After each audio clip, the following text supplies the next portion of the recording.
Well, welcome back to my very hot and humid summer garden.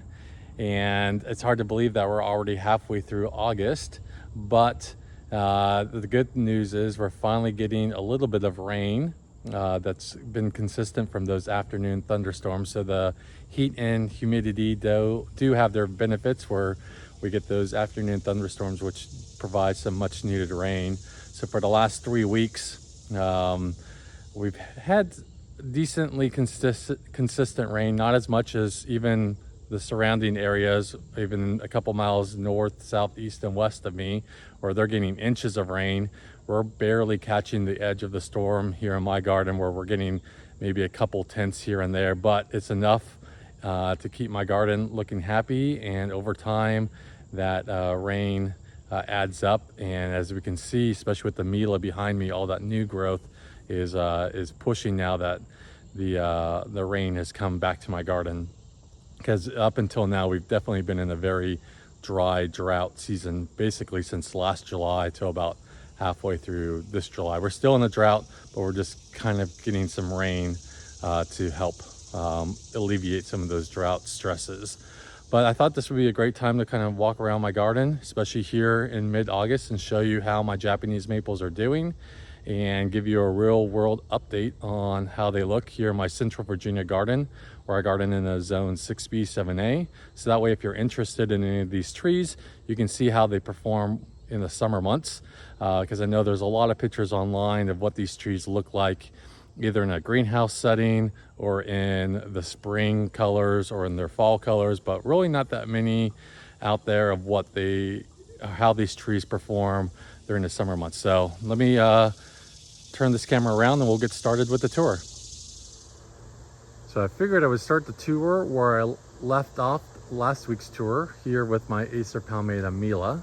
And you can see it has lots of new growth. And if you watched my video yesterday, I did a whole cultivar highlight on how this one's doing here in August. But you can just see that beautiful, that beautiful secondary flush. And this is one of the reasons why Mila is so popular. It just has such an amazing color throughout the year. And typically this is what it looks like all summer. It has flushes of this beautiful red and with yellow new growth, which contrasts so well with that olive green color of the leaves, and kind of maintains a fairly narrow shape. This branch down here, I think I'm gonna either try and air layer off, and if I take this branch out, it'll be really narrow. But just really enjoying the new growth finally coming back to Mila. And this is one of the reasons why this is in my top 5 favorite Japanese maples in my garden, is because it just looks outstanding from time it leaves out until fall time. So Mila, definitely would recommend it. And if I can kind of continue down, Bald Smith had some new growth, flushes all over it as well. I do need to come in. This is one thing I'm always battling is this. It's sometimes called Japanese stilt grass, sometimes it's Chinese stilt grass. Either way, it's stilt grass. If I don't keep this tame, it will, by the end of the summer, get over 6 feet tall and really can really take over a garden pretty quickly. And I just need to come here, pull this, and then mulch it to kind of help prevent it from coming back. But even then, as you can kind of see, it's growing up between my other perennials. Blue Star, this is Blue Star. I forget what the actual cultivar name is, or String Theory. Yeah, the Japanese beetles are finally done, but they've done some damage. You can kind of see that drying out look, and that's all from some beetle damage. But either way, it's still looking great here. Bald Smith with that beautiful, bright, almost like fuchsia pink new growth on it. This is one of my favorite lace leaves because it has this green undertone and then the new growth. So almost kind of like Milo, where it has that green and pink tones that really contrast so well with itself. So Baldsmith is an old cultivar, but definitely one worth having in your garden. Next to that, here's my summer gold, still looking great. A little bit more on the chartreuse side right now. There are still some leaves, especially if it's out in a little bit more sun, that still have more of that yellow color, but here in August or mid-August, it's definitely leaning more towards chartreuse, which is okay. Up until this point, it's been pretty yellow for me. A little bit of Japanese beetle damage, definitely not as bad as some of my other trees, but a little bit here and there. But this one will be looking great going into the fall, where it turns more of a bright red. So this is one of those cool trees that you have basically a yellow chartreuse color all year and then a red fall color. But yeah, summer gold here in August, still looking great. This one can handle a lot of sun. For those who haven't seen my other videos, I think this one's in sun from like 8 a.m. to about 1 p.m. Maybe noon to 1 p.m. somewhere in that time range, and it does great in those sun conditions. It can handle a lot more sun. I just planted it here because I thought it would look great next to my Baldsmith and my Mila. Kind of behind that, another yellow is my REM, or also known as the golden full moon maple. Here in the south, we have to protect it a lot from the afternoon sun, so I really don't get the bright yellow colors that some people do in like the Pacific Northwest or some other areas of the country. Because this one, if I had it in more sun than I have it in, it would definitely burn pretty quickly. But this one I have in the sun where I think it only gets sun from like 8 to 9, maybe 8 to 10 at the absolute most, and then it's in high shade the rest of the day, and it seems to be doing really well. And that's kind of the key to growing REM in the south, is unfortunately you're going to have more of a chartreuse color tree versus a yellow tree, just because if you try and push the sun tolerance on it, it's going to burn really bad. There's some yellows like Jordan, Autumn Moon, Moonrise, Summer Gold, Hot Blonde, other ones that you can really push the yellow or push the sun tolerance on it to keep it a little bit more yellow. But in my experience, REM is not that type of tree. Is if you try and really push the sun tolerance to get it to stay more yellow, it's just gonna fry and die. So this is one of those trees, if you can have a nice shady spot, and you kind of want this pop of chartreuse, because it does really light up that shady spot. Especially if you have like some darker hardwood trees or hollies or other things behind it, you can see how much those leaves actually pop kind of against those colors. And it does help brighten up that space. So REM is great, you just need it in a shady spot. One over here, I need to pull this branch off of it that fell.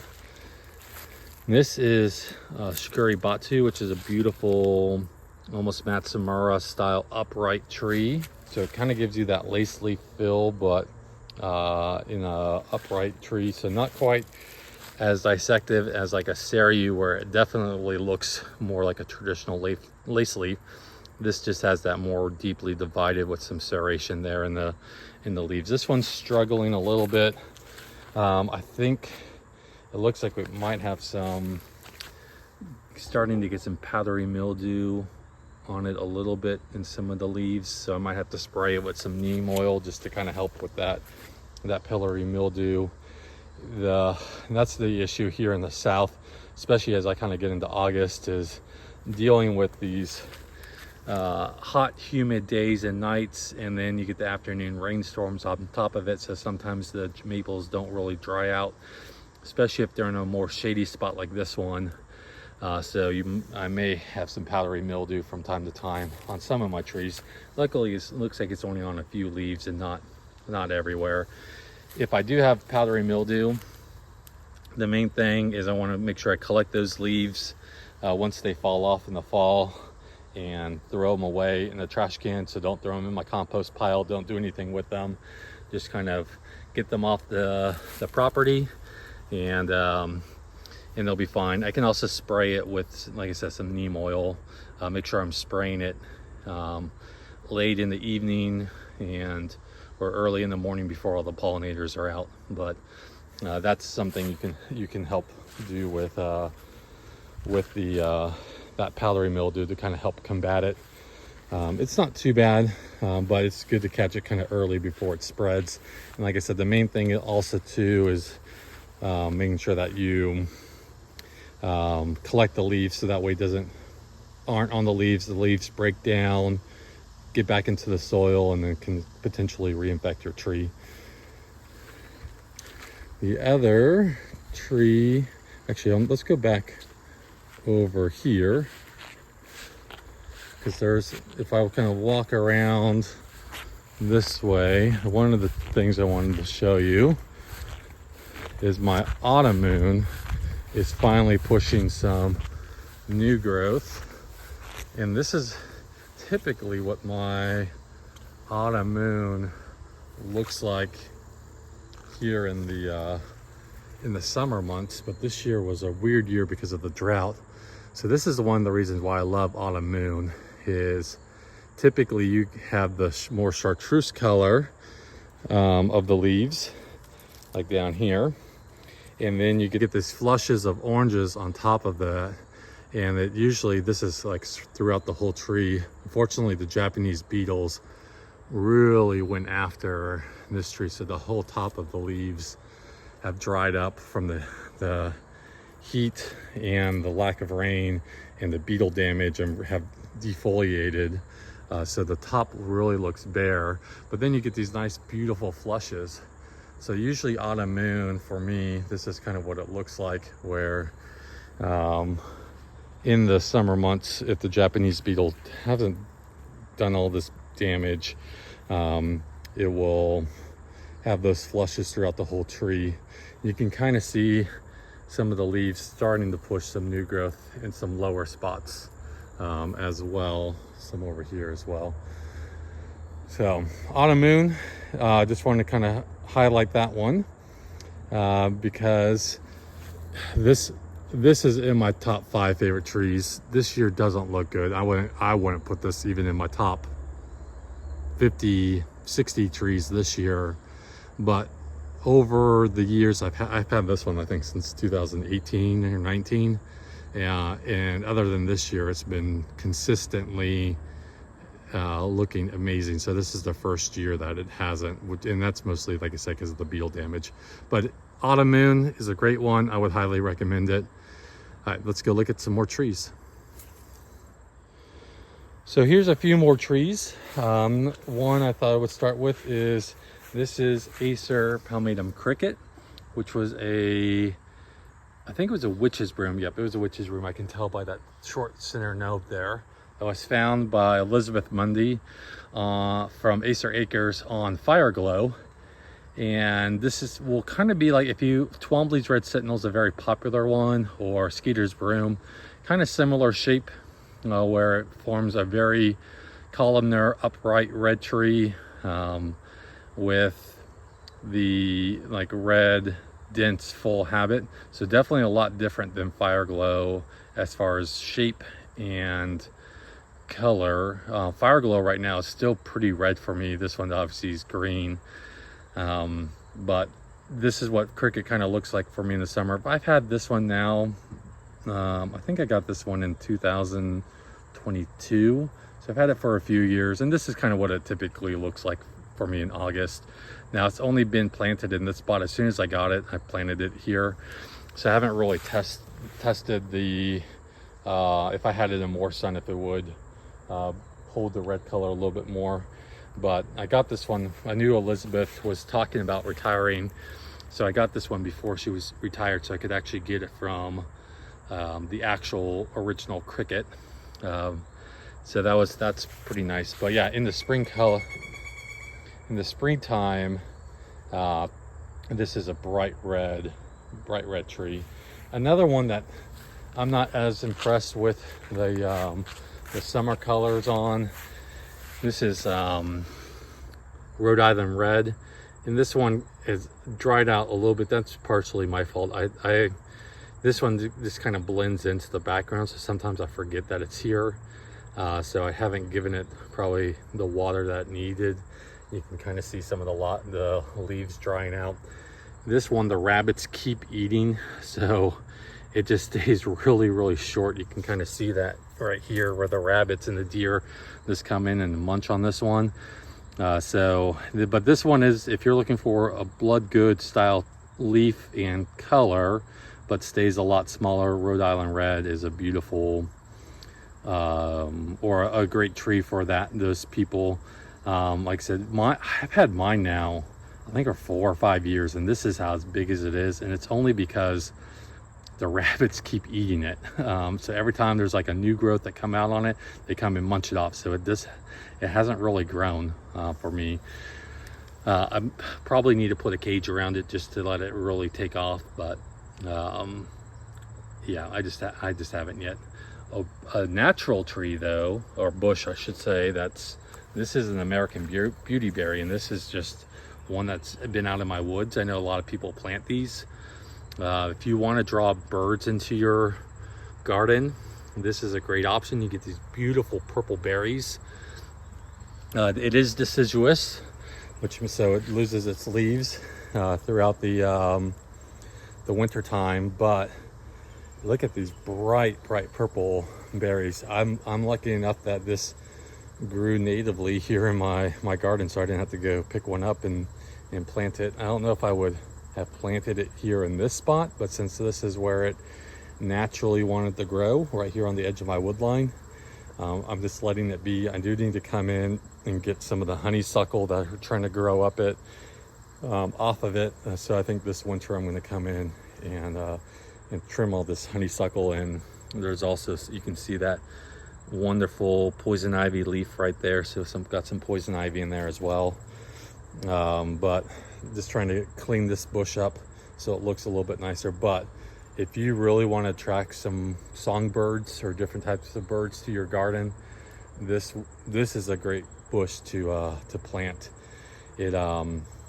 These purple berries look amazing. One day, like, this whole thing will be bright purple, and then the next day basically all the berries are gone. So I'm not sure how the birds know that they're ripened, because to me, as I trying to look at it with my naked eye, they all look the same from one day to the other, but apparently the birds know. So but this one is, I see like my finches on it, my all the titmouses, all the cardinals, a lot of the different songbirds are all over this this bush eating the berries. So I'm glad it's here, because it provides some winter, or I guess late fall food for them to eat. Continuing on, kind of back, just to kind of reference where we were, there's my Arium. I'm gonna kind of work down this way. Here's my Amber Ghost. Got some bright colors on it, and then the more green color. But this is a beautiful tree. I've been in Amber Ghost camp over Purple Ghost, but this year Purple Ghost, which is back here, is just looking outstanding. Usually Purple Ghost for me, especially by like June, is like green, and just like a ugly green, like a blood green color, or like a dirty blood color. This year though, as you can see, and we'll walk over there in a second, Purple Ghost is outstanding. So typically I'm in the Amber Ghost camp, but this year Amber Ghost has a few new flushes of color on it. It doesn't really have the amber color that it typically has this time of year. I'm sure some of that's the drought stress. It's not holding the reticulation as well as it typically does, which again, I think is kind of that drought stress. So this might just be the one-off year. So I think I'm still in Amber Ghost over Purple Ghost, but this year, and this might be the one fluke year, I think I might be in Purple Ghost over Amber Ghost. And we can just see how beautiful that amber ghost, or sorry, this purple ghost is, even here late into the mid-August. So it has some reticulation still on the leaves, or that veining. It's just now kind of greening up, but like I said, normally it looks like this leaf, and actually that would be a little bit too red even for purple ghost typically.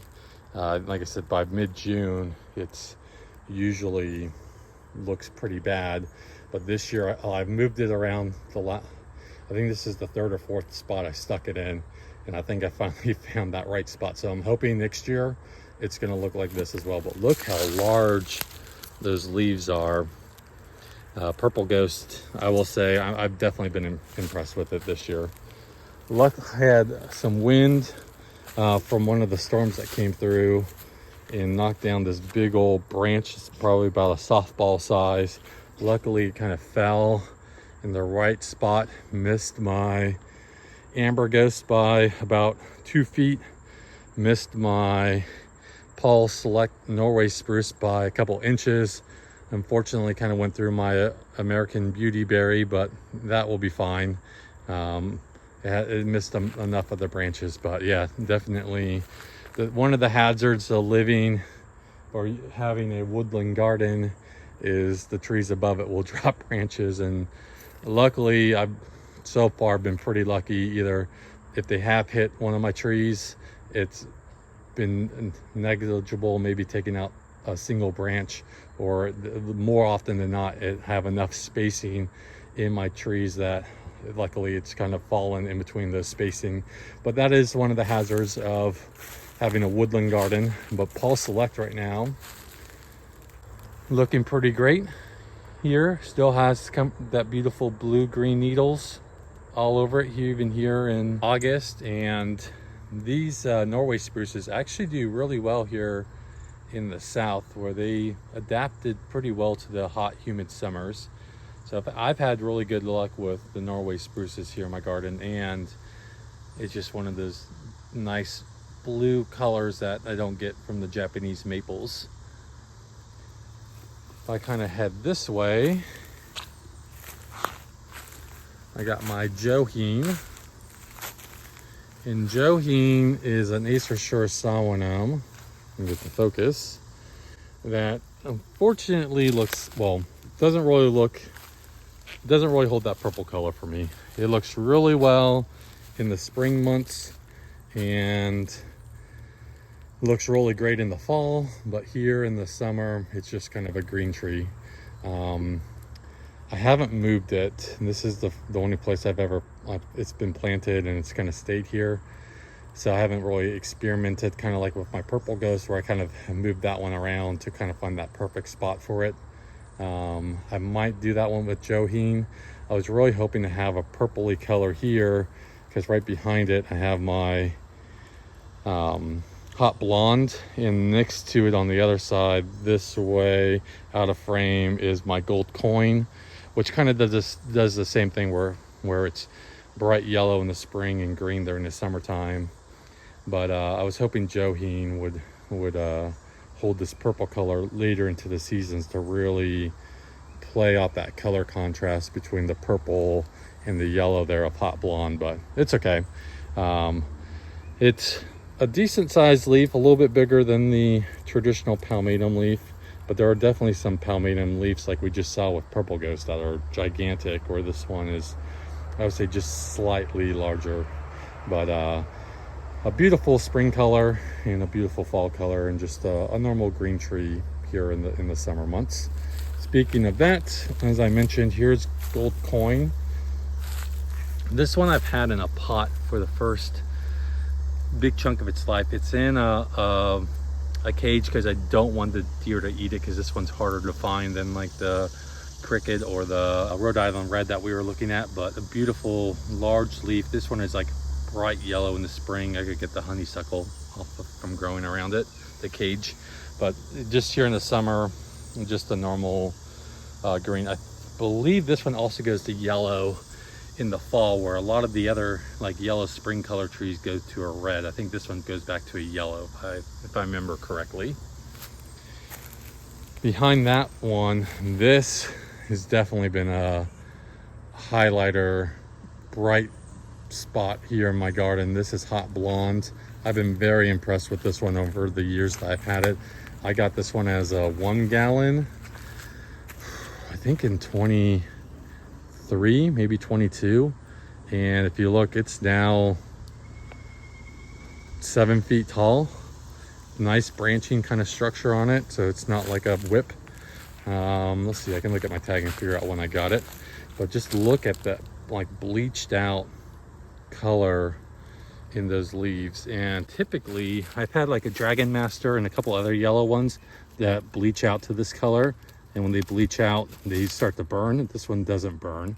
Yeah, I got this one in 2022 as a 1 gallon. So over the 4 years that I've had it, it probably went from about yay tall to over 7 feet tall. So this is definitely one that you can get a 1 gallon, save your money, don't buy a larger size unless you kind of want this instant impact, because it will quickly grow for you. But look at this color on it.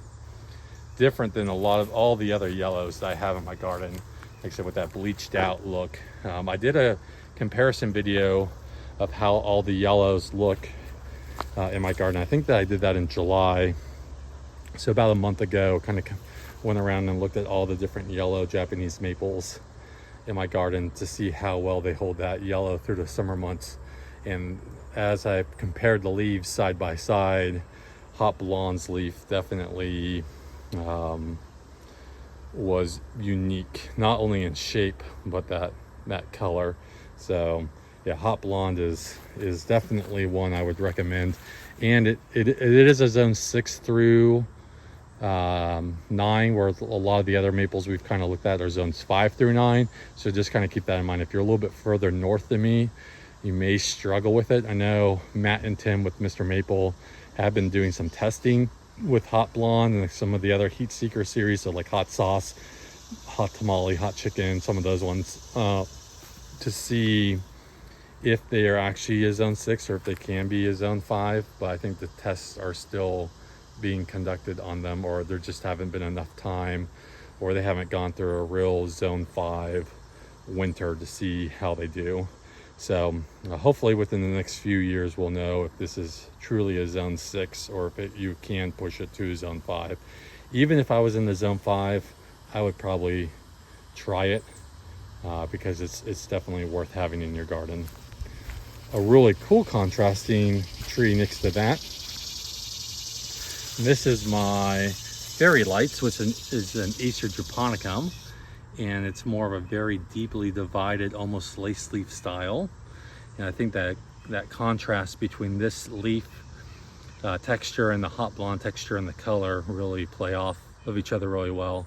Hot Blonde will go to like a bright red in the fall, where this one goes to yellows primarily, but has oranges and purples and some reds kind of mixed in. So even the fall colors play off of each other really well.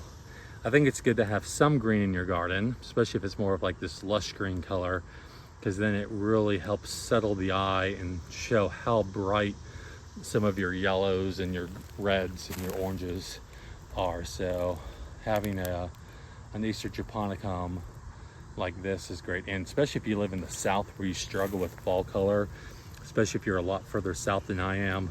Japonicums change their fall color off daylight hours versus temperature, so you'll probably have better luck getting fall color with some japonicums in your garden. This is Fairy Lights, a beautiful weeping, very slow growing japonicum, so this one will work well in a pot as well. Kind of behind it, I need to come in and mulch these beds as well. But this is my Shiguri Batu, what is this one? Sagara Nishiki. And I've kind of been disappointed with it if you see my other ones. I know a lot of people really love this tree. This might be one that you pick up in person versus buying online. You can see what it's supposed to be doing, having these beautiful yellow border but mine's more like dots than an actual border. So I might have just gotten in the dud. It might be where I've placed it. I've had it here now for like 4 or 5 years, so it's definitely not performing well for me here. I know a lot of people love this tree and it's very hardy for them, so it might just be me and where I've placed it here in my garden. But I would still recommend probably buying this one in person to make sure you actually get like the yellow striping versus just like little tiny yellow dots, kind of like I have on mine. One tree that I do like and is performing really well is Ariadne. You can see that reticulation that's still holding there in the here in August, whereas a lot of my other reticulation trees, if we kind of like when we looked at Amber Ghost and Purple Ghost, have already lost a lot of that reticulation. This one here is still looking outstanding. Now in the sunnier spots, or the leaves that get a little bit more sun, it's kind of the same. It has lost some of its reticulation, and as we get more and more into leaves that are shaded out by itself or just in a little bit more shade throughout the day, we have those beautiful reticulated leaves. But Ariadne is probably one of my favorite spring color maples. It's like a unique orange color, and then it adds this kind of fading to this cream and green color. It still has that orange in it. It almost looks like a metallic color that's very, very unique along with any of the maples. They get alone like the reticulated one. So Ariadne is definitely one I would highly recommend adding to your garden. Next to that, and this is Golden Falls. Very unique spring interest, yellow and orange kind of spring interest coloration on it, bright red in the fall. During the summertime, as you can see, mine's just green, kind of looks like a traditional rainfall, which is fine because it has like a nice shape. I'm definitely training mine up. I really don't want to do like a full serpentine, so as this branch, I'm probably going to pull it out to kind of give it some movement looking and some more of a 3D looking effect versus just continuing to serpentine it on itself. So this leader up here, before it hardens off, I'm probably going to start pulling it this way. So I'm going to move, now that this part is kind of hardened off here with this stake, I'm going to move this stake probably out in front of the tree on this side and start training the leader out this way before kind of wrapping its way back. So that way I think it will provide a little bit better winter interest, since it has some actual movement in like a 3-dimensional space versus just like a 2D serpentine type shape. So we'll see if that works. And so Ryusin is one of those trees, as you can kind of see, it's heavily weeping, or not Ryusin, this is Golden Falls, which is a Ryusin style tree, heavily weeping. And so once you want to stake it about as tall as you want it, and then let it weep back down from there. So I'll probably get a couple more twists and turns out of this one. I ultimately probably going to stake it to 7 to 8 feet tall, somewhere in that range, and then just start letting it cascade down from there. But yeah, this is I will say this is one of the first maples to leaf out for me in the spring, so it's always like a harbinger of spring for me. And because of how bright yellow and orange it is, it just pops in that garden, or my like usually late March, early April garden when everything else is still asleep. This one's full on leafing out, providing that much needed color, and like, okay, it springs here. My Golden Falls is starting to wake up. Behind it, I have my white peaches. This is usually one of my favorite summer trees, but unfortunately it just looks bad right now because the Japanese beetles unfortunately really went after it this year. But typically, as we can kind of see, this one also holds its reticulation really, really well into the summer months. Even here in August, if you get past the Japanese beetle damage, you can see all that beautiful reticulation there in the leaves and how well it actually holds it. And typically I have this one kind of sitting on the corner of this bed and really this walkway between the two beds, and it really anchors this spot. Mine, I haven't done any pruning. Mine is growing a lot wider than it is tall, which is a little bit unusual for this cultivar. Typically it has more of a central leader and then will kind of grow about as wide as it is tall. But for me, I'm really enjoying this shape of it, which is one of the reasons why I planted it here, because it really anchors this corner. It almost has like a Orion or Kurohime, like one of those like more toadstool looking shapes. So just really enjoying the shape of it, and typically is one of my favorite summer trees. And it still has, like I said, some beautiful reticulation and stuff throughout the leaves. Just you kind of have to look past the Japanese beetle damage, unfortunately, this year. Behind that though is my goldenrod, and if you want to attract the butterflies, like I have over here, I have a couple swallowtails, a lot of pollinators. Oh, here we go. Oh, I thought we were gonna catch it, but pollinators, bees, flies, wasps, everything are all over goldenrod. So if you want to kind of keep those pollinators laid into your garden, goldenrod is a great native plant to kind of help the pollinators this time of year, especially if you want them to stick around later into your summer months. Other cool plants that are doing well right now are the coneflowers. This is one I grew from seed. I collected a couple seeds off of some of my coneflowers the last couple years, and this one has come back. These are really good. I leave these up, and the birds just once again really go after the seeds in the coneflower, especially the finches. So like the goldfinch and the purple finch and the house finch and some of the other ones really go after the seeds. They like to just sit on top of the flower, and you can almost see them picking out some of those ones already, or where they picked out some of those ones. I see the goldfinches back here like every day. They're very shy, but you can definitely observe them from a distance. Next to that is my Jordan. And unfortunately, like I think I said in one of my other ones, it got a little bit too dry at one point in time. So the newest growth is dried out, but overall the tree is looking outstanding. This one will go to a beautiful red. So one of those yellows, early spring, chartreuse green color here in the summer months, and then a red in the fall. So Jordan is definitely one I would recommend adding to your garden, especially if you want, like, I think it probably has the brightest yellow out of all of them in the spring color, and then so that bright yellow early spring is definitely worth having with Jordan.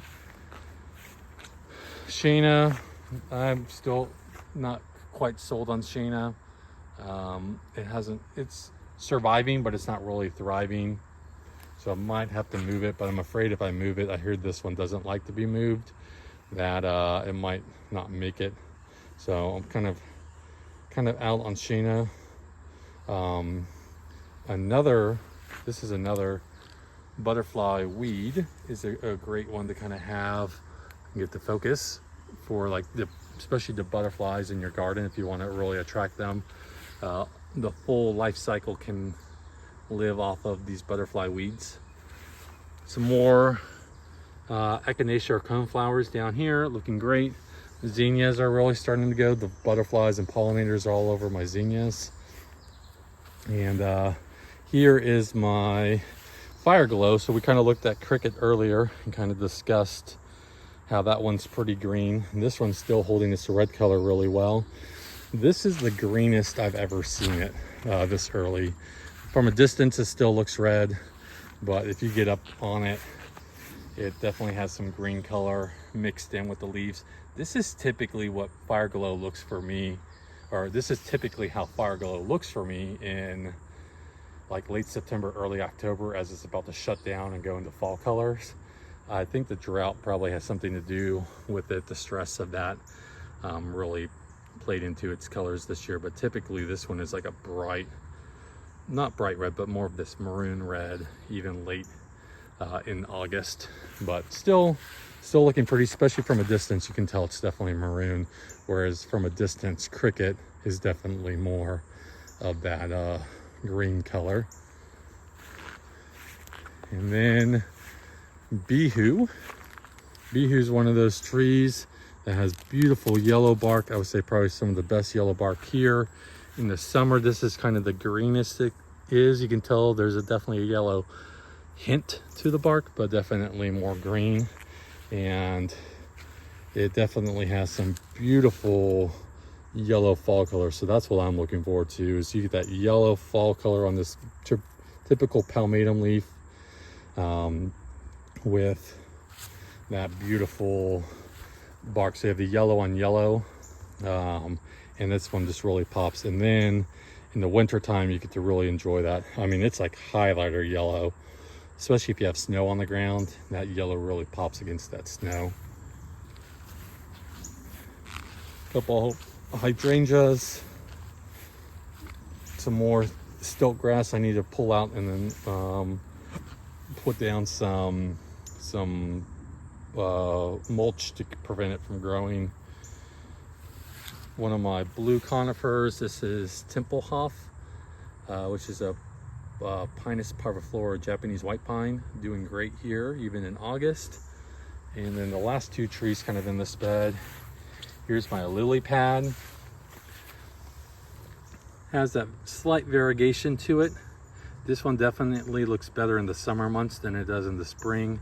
Comes out green, and then it adds that variegation there in the leaves in the summer, whereas the other Macaulay Yetsubusa variants kind of looks best in the spring with their color, and then they kind of fade to a green, where this one looks green in the spring and then gets that variegation in the summer. So it's a nice little contrasting difference between the different variants. So I would definitely, if you're into the Macaulay Yetsubusa variants, I would recommend the lily pad.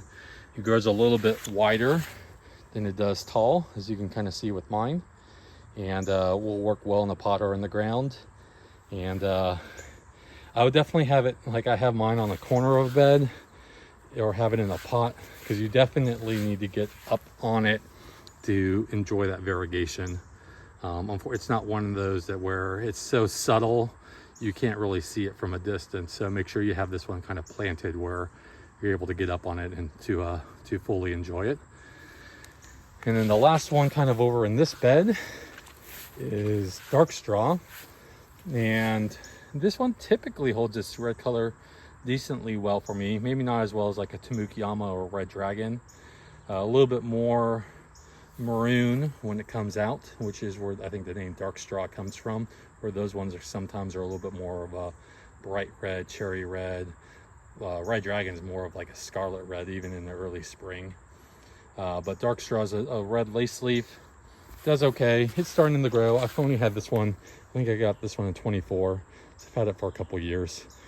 Slowly helping train a couple branches up to give it a little bit more height early, and give it a little bit more of a unique shape versus just kind of a weeping umbrella tree. But right now it's just kind of fading into the background. In a couple months he'll turn like a bright scarlet red, and really, especially against like the dark green of my camellia right here, that bright red and that olive shiny green leaves will really help make it pop. And then white peaches will go to like a yellow, so having this bright red next to the yellow and the dark green color really helps this area pop. Okay, let's go look at some more Japanese maples. So I figured I would finish today's tour with a bed that I planted up early this spring to kind of give you an update on that. So this here is Sister Ghost, and it has some reticulation still in it. It's definitely showing some signs of stress because there's a couple of leaves going to early fall color and some Japanese beetle damage up here. So this is one of those trees I have, or this whole bed really I have, in a spot where I don't really have any water source nearby. So it's mostly reliant on rainwater. I did during those hot, dry parts in June and early July bring a couple some water up here to water the trees, but Sister Ghost is doing well.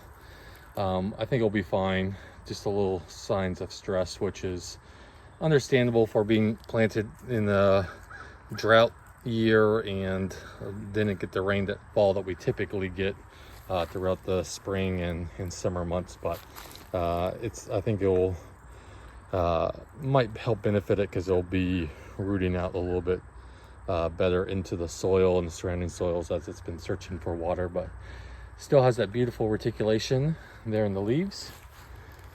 Next to that, down here, here's one of my conifers. This is dark blue angel, which is a deodar cedar, which these do really well here in the south. Has that beautiful blue-green needles on them. This stays pretty columnar, so as we can kind of see with the growth habit, it's probably about just over 6 feet tall now, and maybe only at the widest point a foot to 2 feet. So you can, based on the growth habit, it's going to probably stay one of those tall trees, but only get maybe a couple feet wide. This is a newer cultivar, so there's not a lot of information on dark blue angel, but I know I found this one at a local nursery, and I've seen some other gardeners on YouTube, like Garden Answer, who have been able to find it. So it is around, and they're up in Oregon, so it definitely is around. Let's see. Next to that, here's one of my japonicums. It has some beetle damage on it as well, and also the deer kind of reached over the chicken wire fence I have around it and then munching on it. This is Aka Amote, I think is what it is, or ruby. So it has that really nice full moon maple. Unfortunately it has some Japanese beetle damage to it, but that, like I said, it's just cosmetic. It doesn't do any harm to it. And this one, unlike a lot of the other japonicums, this one comes out like a bright, or not bright red, but comes out red, and more than just like a blushing. So it will actually come out red in the springtime, and then has the beautiful red fall color. So whereas a lot of the other japonicums have like yellows and reds and oranges and purples kind of all mixed in, this one typically tends to be more just straight red, like almost like a palmatum, which is interesting. So you kind of get the best of both worlds with the japonicum, where it changes with the daylight hours versus the temperature, but then you also kind of get more of a solid color in the fall, like a palmatum. In front of this one, this is Elizabeth. This is a short dwarf red tree, and this one typically does green up, but so this is kind of common, but you kind of get these flushes of red on it. The deer have been really munching on this one for whatever reason, so that's why the cage is around it. But basically where the cage ends, you can see they've been kind of munching off all that new growth.